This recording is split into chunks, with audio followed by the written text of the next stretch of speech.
நீங்கள் சிக்கன் எடுத்தால் இந்த மாதிரி மசாலா அரைச்சி போட்டு சிக்கன் கிரேவி செய்து பாருங்கள். சிக்கன் கிரேவி சூப்பராக இருக்கும்.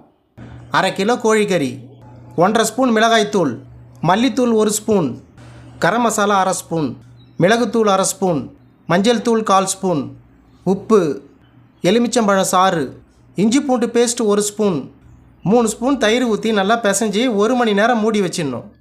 1 மணி நேரம் ஊற வச்ச சிக்கனை எடுத்து எண்ணெயில் போட்டு நல்லா பொரித்து எடுத்துக்கணும்.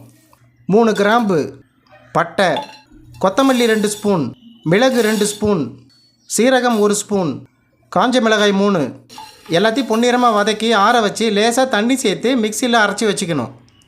3 ஸ்பூன் எண்ணெய், சீரகம் 1/2 ஸ்பூன், பொடியாக நறுக்கின 10 பல் பூண்டு, இஞ்சி, கருவேப்பிலை, இஞ்சி பூண்டு பேஸ்ட் 1/2 ஸ்பூன், அரைச்சி வச்ச மசாலாவை ஊற்றிக்கணும். உப்பு போட்டு ஒரு 2 நிமிஷம் நல்லா வேக வச்சுக்கணும். பொரிச்ச கறியை போட்டு நல்லா கலந்து கொத்தமல்லி தழையை போட்டு இறக்கி வச்சுக்கணும்.